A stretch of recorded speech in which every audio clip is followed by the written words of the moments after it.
नमस्कार दोस्तों, आप सभी का स्वागत है ज्ञान स्वरूप परिवार में। दोस्तों, अपने सीटी की ये सेकंड क्लास है। पहले क्लास आपने नहीं देखी तो आप देख लेना। एमसीक्यू बेस चल रहा है अपना सीटी 12th और सीटी आपके स्नातक के लिए। तो दोस्तों, पहले अपन साथ साथ थ्योरी देख रहे हैं और अपन जो एमसीक्यू अपनी पुस्तकारे की है, दोनों सीटी 12th और सीटी आपके ग्रेजुएशन वाली। और उसके साथ साथ ही दोस्तों, जैसे ये डेमो अपन पढ़ रहे हैं, इस प्रकार के आपको जो प्रिंट है वो भी आपको ज्ञान स्वरूप पब्लिकेशन टेलीग्राम चैनल पे नोट्स के रूप में उपलब्ध हो जाएंगे भाई। ठीक है, तो बुक तो आप पढ़ ही रहे हो, साथ साथ में मैटर भी आप देखते रहना भाई। देखो, अपन कालीबंगा आपने पढ़ ली थी। आज अपन बात करेंगे आर्य सभ्यता। ठीक है, इसको ताम्र युगीन मैंने कहा था। ताम्र इसको नगरी भी बोलते हैं। तो किसको? आपके आहड़ को। सबसे पहले तो आपको ये ध्यान रखना, आहड़ कहाँ पे है? आपके उदयपुर में। कौन सी नदी पर? आयड या बेड़च। ये किसकी सहायक नदी है? बनास की। ये चीज़ें आपको ध्यान रखनी है। दोस्तों, मैंने आपको कल बताया था जब कालीबंगा अपने पढ़ा था कि कालीबंगा एक प्रकार से आपके क्या है? नगरीय सभ्यता है। उसी प्रकार आड़ ध्यान रखना, ये ग्रामीण है। ठीक है, ग्रामीण संस्कृति है। तो ये चीज़ आपको ध्यान रखना है। वो सिंधु घाटी से संबंधित थी, ये गैर सिंधु घाटी सभ्यता स्थल है। दो चीज़ आपको अच्छे से क्लियर कर लेना। हर एग्जाम में आरपीसी दिनेश बोर्ड से क्वेश्चन आता है। ठीक है, सभ्यता का ये स्वरूप देख के तो ग्रामीण और ताम्र युगीन है। देखो, ताम्र संची बोले तो गणेश्वर करना। ठीक है, ताम्र युगीन की जननी वो गणेश्वर है। और ये ताम्र आपके नगरी है। ठीक है, वो है आपके आहड़। आहड़ को ताम्र क्या बोलते हैं? नगरी बोलते हैं भाई। ये आप ध्यान रखना, ताम्र नगरी बोलते हैं। ये गैर सिंधु घाटी सभ्यता स्थल है, ये मैंने आपको बता दिया है। अब देखो, प्रमुख आपके अपन उपनाम की बात करते हैं। इसको आगाड़पुर या आगाड़ दुर्ग भी कहते हैं, परीक्षा में पूछा गया है। स्थानीय नाम इसमें धूलकोट। ठीक है, ताम्रवती नगरी मैंने बता दिया। बनास संस्कृति स्थल है, बनास नदी की सहायक नदी आइड पर ये किनारे स्थित है। लाल और काले, red and black most important है। यहाँ पे मर्द बांड वाली इसको संस्कृति का ये क्या है दोस्तों? आपके केंद्र है भाई। ये चीज़ आपको ध्यान रखनी ही रखनी है भाई। देखो, उसके बाद अपन चलते हैं इसके उत्खननकर्ता। जैसे मैंने आपको कालीबंगा का बताया था 1951-52 में अमलानंद घोष, वैसे उसका ये तो खोज करता है। उत्खननकर्ता में बीबी लाल, पीके थापर, एमडी खर्रे, सारी चीज़ पढ़े थे। उसी प्रकार आपको ये भी पता होना चाहिए कि आहड़ खोजकर्ता 1953 अक्षय कीर्ति व्यास। प्रथम उत्खननकर्ता 1955 में रतनचंद्र अग्रवाल। व्यापक उत्खननकर्ता में एच.डी. सांगलिया, वी.एन. मिश्र और पी.एल. आपके चक्रवर्ती। अन्य उत्खननकर्ता में डेक्कन कॉलेज पूना व ध्यान रखना एवं मेलबर्न विश्वविद्यालय ऑस्ट्रेलिया। यहाँ से फिक्स है, हर परीक्षा में PYQ पूछा जाता है, चाहे आरपीसी का पेपर हो या दिनस्थ बोर्ड का भाई। ये चीज़ आपको ध्यान रखना है। इस साथ में आपको इमेज के द्वारा भी दिखाया गया है, जिससे आप अच्छे से समझ सको भाई। देखो, उत्खनन के स्तर देखो, जिस प्रकार मैंने आपको कालीबंगा सभ्यता बताया था कि 5 स्तरों में थी, वो भी परीक्षा में पूछा हुआ है। उसी प्रकार आपको ध्यान रखना, 8 के 8 स्तर थे। ठीक है, नाम से भी आप समझ सकते हो, आहड़ अपन हिंदी में बोलते हैं 8, इस प्रकार से समझ सकते हो। ठीक है, तृतीय स्तर आपके यहाँ पे चित्रित बर्तन, और चतुर्थ स्तर यहाँ पे आपके तांबे की 2 कुल्हाड़ियाँ। ठीक है, हर चीज़ की मेज भी आपकी बनी हुई है। प्रमुख अवशेष व जो प्राप्य वस्तु है, यहाँ पे धातु उद्योग। ठीक है, तांबा गलाने की भट्टी और तांबा गलाने के 2 यंत्र आप यहाँ पे देख सकते हो। ठीक है, मर्द भांड की अपन बात करते हैं। सर्वाधिक संख्या में मर्द भांड, इसका रंग कैसा था? ब्लैक और आपके रेड। उल्टी तपाई विधि से निर्मित लाल और काले रंग के बर्तन, ये उल्टी तपाई वाला PYQ पूछा हुआ भाई क्वेश्चन। ठीक है, मिट्टी में अनाज रखने के बड़े पात्र, जिसको गोर या बगोट कहा जाता है, ये भी परीक्षा में आए हुए हैं। दोस्तों, सीटी आप स्नातक कर रहे हो या 12th कर रहे हो, लेवल यही रहने वाला है। चाहे आप कोई सा भी पेपर देना, इसमें से आपको क्वेश्चन दिख जाएंगे। मुद्राएं और मुहर की बात करें, यहाँ 6 तांबे की यूनानी मुद्राएं मिली है भाई, और 3 यहाँ पे मोहरे मिली, आप देख सकते हो। एक मुद्रा पर यूनानी देवता अपोलो, ठीक है, या अपोलो का चित्र और त्रिशूल आपके उत्कीर्ण है भाई। ये अपोलो, ये त्रिशूल उत्कीर्ण आप देख सकते हो। मैप के द्वारा भी आपको चीज़ें दिख जाएगी भाई। ठीक है, अन्य अवशेष में बात करें बनासियन बुल, मिट्टी से बनी सांड की आकृति, ये आप देख सकते हो। ठीक है। रंगाई छपाई में प्रयुक्त ठप्पे, आभूषण सहित सावधान, शव गाड़ने के साक्ष्य मिले। आभूषण के साथ ही आप यहाँ देख सकते हो, उसके साथ ही दफना दिया जाता था भाई। लेपिस लाजुली, आप इसको बोल देते हो लाज, आपके व्रत पत्र के यहाँ पे प्रमाण मिले हैं भाई, तो इम्पोर्टेंट है। भवन निर्माण की शैली देख लो। यहाँ पे मकान के निर्माण में, यहाँ पे देखो आड़ में क्या आ रहा है, पत्थर। आड़ में क्या आ रहा है भाई, पत्थर। वहाँ पे कालीबंगा आपने पढ़ा था, वहाँ पे कच्ची ईंटें थी भाई। ठीक है। धूप में पकाई गई ईंटों का प्रयोग हुआ है, यहाँ ध्यान रखना। आग में पकाई हुई ईंटों का प्रयोग यहाँ पे भी नहीं हुआ है, धूप में पकाई हुई ईंटों का प्रयोग हुआ है। नींव बनने में सिलपट्टे पत्थर का उपयोग हुआ है यहाँ पे, ये आपको विशेषकर ध्यान देना है भाई। आर्ट से संबंधित प्रमुख जो स्थल है वो आपको पता होना चाहिए कि आर्ट से संबंधित कौन कौन से, मतलब ताम्रपाषाणकालीन आर्ट से कौन कौन से प्रमुख स्थल है वो कौन कौन से हैं। सबसे पहले आपके एलोद, गिलोंड, पिंड, बालाथल, भगवानपुरा, पचमाता, ओजियाना, सतरारीखेड़ा और बागोर, ये आपके आर्ट के प्रमुख स्थल है भाई, ध्यान रखना। विशेष में आर्ट सभ्यता, ताम्रयुगीन, ग्रामीण जीवन, ताम्र उद्योग, लाल काले मर्दबांड, यूनानी मुद्राओं की संस्कृति के संपर्क में महत्वपूर्ण यहाँ पे प्रस्तुत की गई है। कालीबंगा अपन ने पढ़ा, अपन ने आर्ट सभ्यता पढ़ी, और दो और है, एक गणेश्वर और एक बैराट। इन्हीं में से ऑलमोस्ट आपको क्वेश्चन परीक्षा में मिल जाते हैं। तो पहले अपन देख लेते हैं भाई गणेश्वर सभ्यता, जिसको ताम्र संचयी, आपको ताम्र संचयी या ताम्रयुगीन की जननी कहा जाता है। ठीक है, ये आपको पता होना चाहिए भाई। चलो, गणेश्वर सभ्यता की बात करें, ये आपके नीम का थाना सीकर में, कहाँ पे है भाई, नीम का थाना सीकर में, ये आपको ध्यान रखना है। नदी कौन सी है यहाँ पे, कांतली। खोज की बात करें तो 1977 में, ठीक है, उत्खनन करता RC सांकलिया, ठीक है, रतन चंद्र अग्रवाल और आपके विजय कुमार। मोस्ट इम्पोर्टेंट है, ये ध्यान रखना, यहाँ से PYQ एग्ज़ाम में पूछा हुआ है भाई, हर एग्ज़ाम में पूछते हैं, कोई बड़ी बात नहीं है। यहाँ से भी आपको CT में भी यहाँ से मिल जाएगा। गणेश सभ्यता, नीम का थाना सीकर। इसके उपनाम और विशेषता की बात करें, गणेश सभ्यता को पुरातत्व का पुष्कर कहा जाता है, जितना इंपॉर्टेंट लगाओ लगा लेना इसको। ठीक है। ताम्रयुगीन सभ्यताओं की जननी मैंने बता दिया, ताम्र संचयी सभ्यता कहा जाता है। प्राचीनतम ताम्रयुगीन सभ्यता, भारत राजस्थान की प्राचीनतम कोई ताम्रयुगीन जो सभ्यताओं की में ये आपको गिनी जाती है। ठीक है, यहाँ से तांबा भाई सभी जगह भेजा जाता था। अगला देखो, प्रमुख अवशेष और विशेषता। तांबे के उपकरणों में 99% यहाँ पे तांबे की मात्रा प्राप्त हुई है भाई। विशेष तथ्य में तांबे का मछली पकड़ने का कांटा गणेश्वर से मिला है, मोस्ट इंपोर्टेंट है। दोहरे सिरा वाले पेचदार पिन के प्रमाण मिले हैं। ठीक है, आज ये अपना सभ्यताओं वाला टॉपिक कंप्लीट हो जाएगा, फिर नेक्स्ट अपन चैप्टर स्टार्ट करेंगे मर्दबांड। ठीक है, ये होने के बाद अगला देखो मर्दबांड। यहाँ पे देखो ब्लैक, काले और मैंने बताया था ब्लैक और रेड, ये मर्दबांड कहाँ से मिले आपके, आहट से। ठीक है, आहट से मिले हैं ये। उसके बाद काले और नीले रंग के बर्तन यहाँ से मिले हैं भाई गणेश्वर से, जिन्हें क्या कहा जाता है भाई, ध्यान रखना, जिन्हें कुपेशवर्णी या गैरिक मर्दबांड भी कहा जाता है। गैरिक मर्दबांड परीक्षा में पूछ लिया गया है, तो ये आपको इसको ध्यान रखना है भाई। सर्वाधिक छिद्रदार बर्तन प्राप्त हुए हैं यहाँ पे, जो पूर्व हड़प्पाकालीन के माने जाते हैं। भवन निर्माण की शैली देख लो, यहाँ के भवनों के निर्माण में केवल पत्थरों का प्रयोग किया है, यहाँ पे ईंटें वगैरह कुछ भी नहीं है ये भाई। ठीक है, सबसे इंपॉर्टेंट ये चीज़ आप ध्यान रखना। गणेश सभ्यता संबंधित अन्य स्थल है, जैसे आर्ट से अपने देखा था, ये भी आप ध्यान रखना। जिरावटा, ठीक है, मल्हासर, रामपुरा, खेतड़ी, ये सब कांतली नदी बेसिन क्षेत्र है।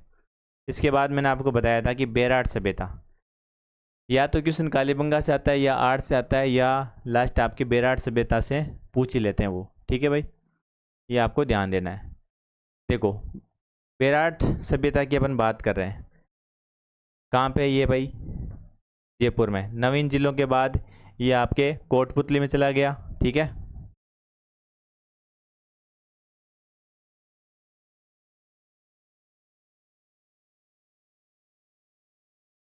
नदी बाणगंगा या अर्जुन की गंगा। प्रमुख पहाड़ियों में बीजक की पहाड़ी, भीमजी डूंगरी, महादेव डूंगरी, गणेश डूंगरी और मोती डूंगरी।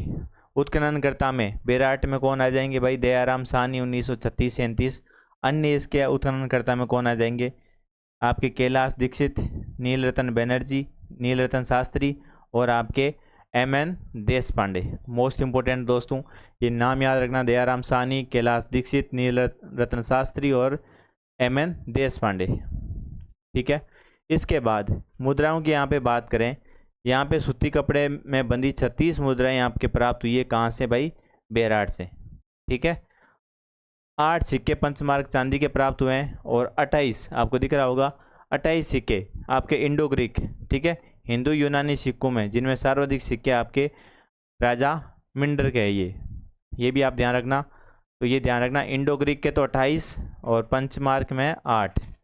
मर्दबांड में बात करें, उत्तरी काले चमकीले मर्दबांड, यहाँ पे ध्यान रखना ब्लैक ओनली, क्या आ जाएगा?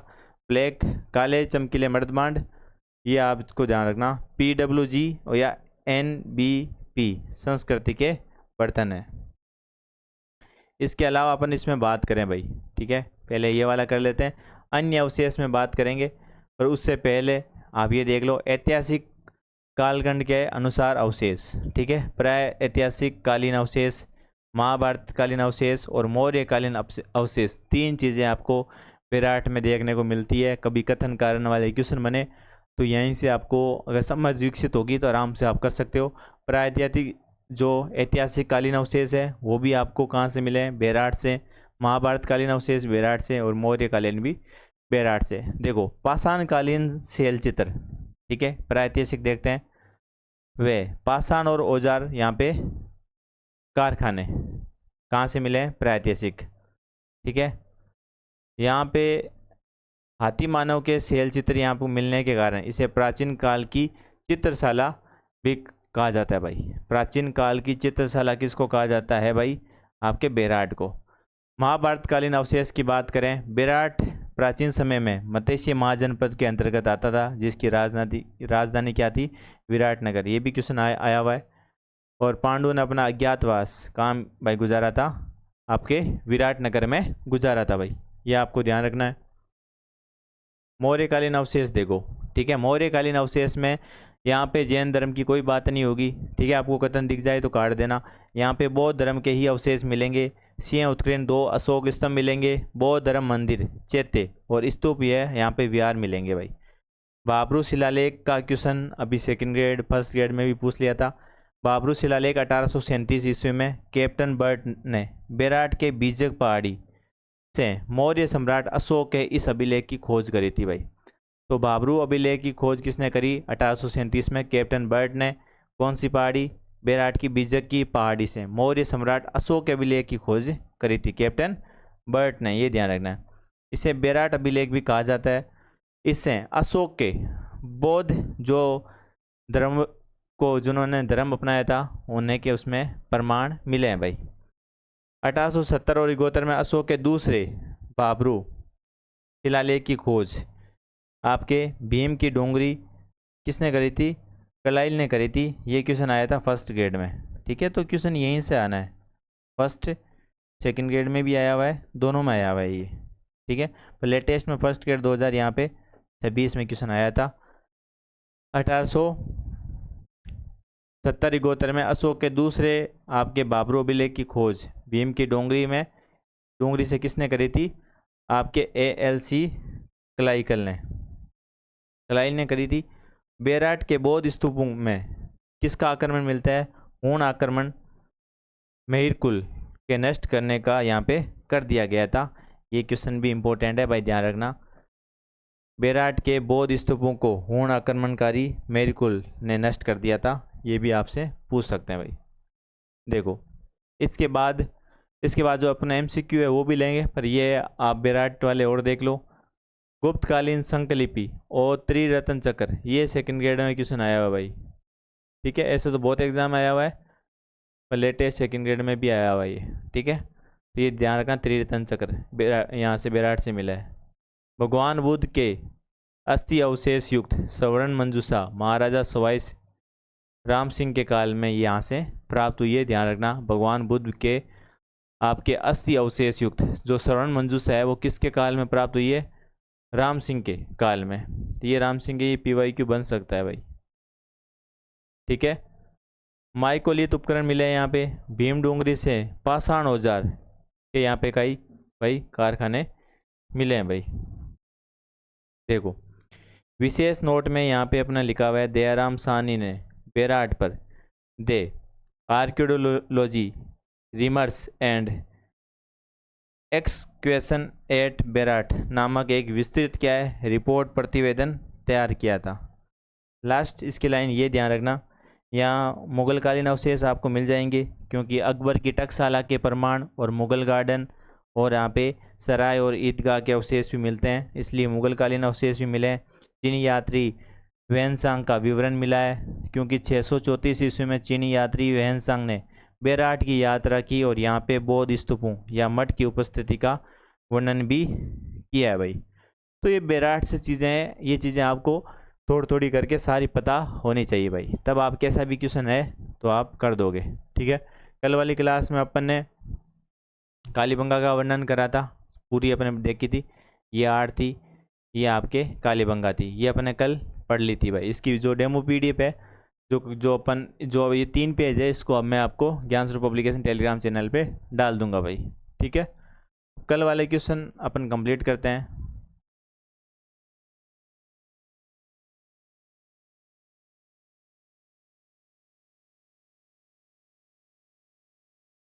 कल अपन ने 5वां क्वेश्चन अपन कर रहे थे ना, कल कौन सा क्वेश्चन कर रहे थे?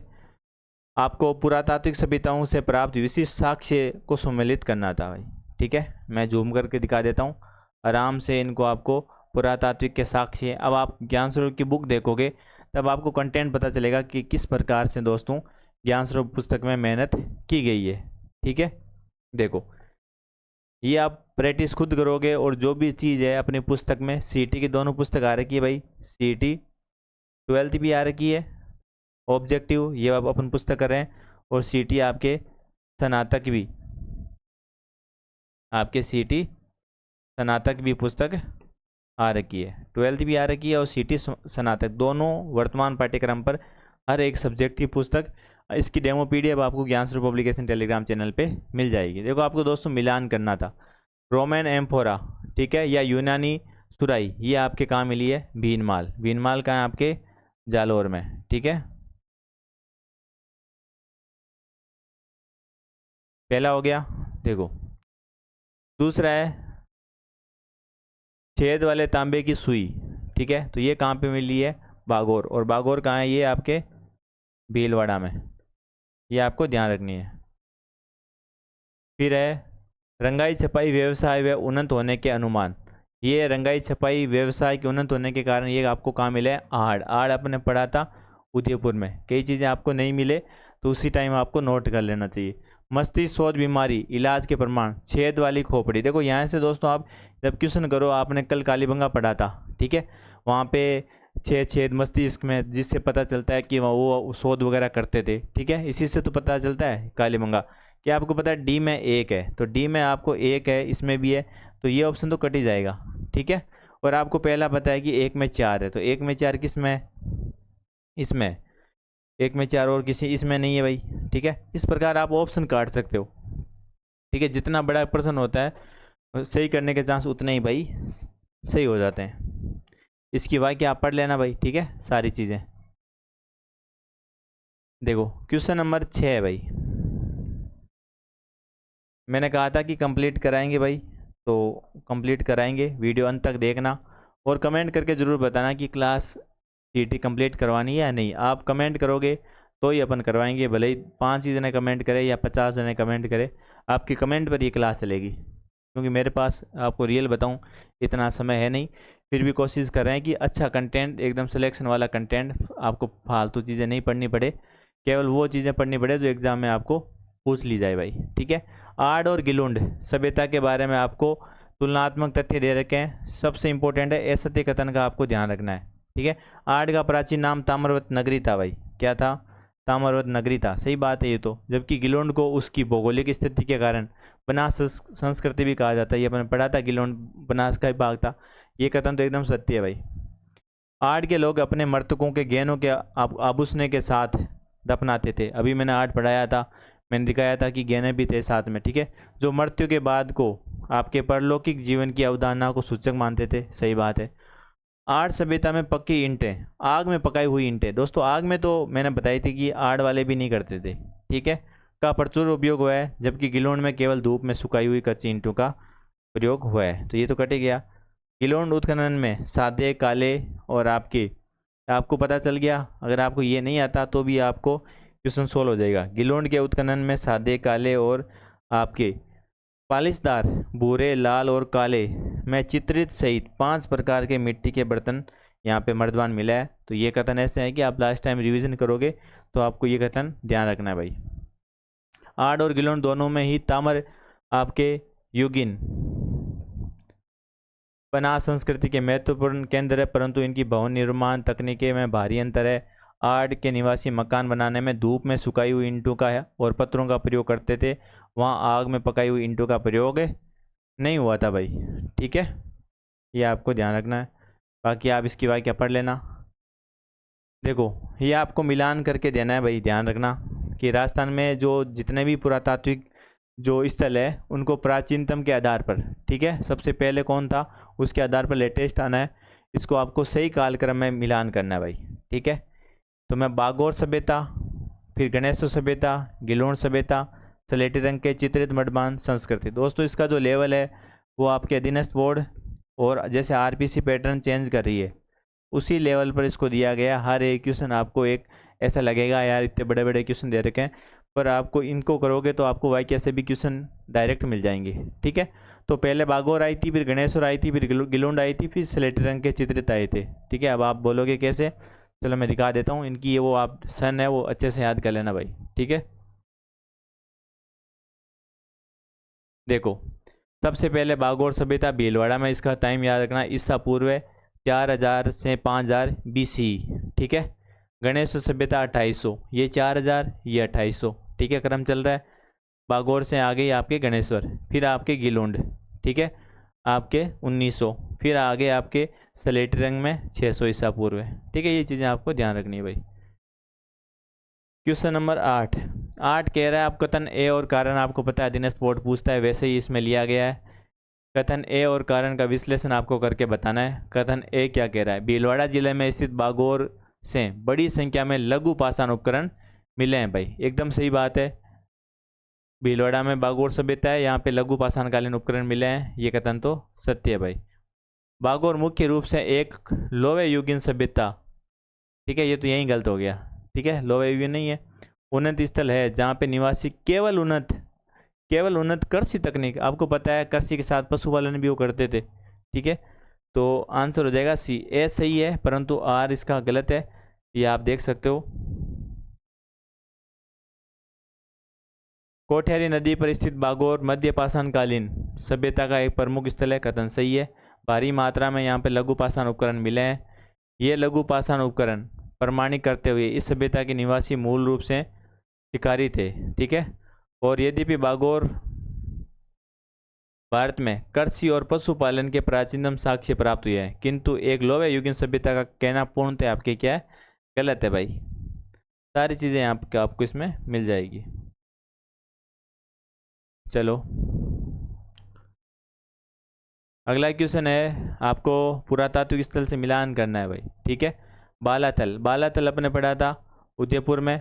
VN मिश्र 1 में 3, 1 में 3 किस में है भाई, ये रहा 1 में 3, बाकी इसमें नहीं है, इसमें नहीं है, ठीक है।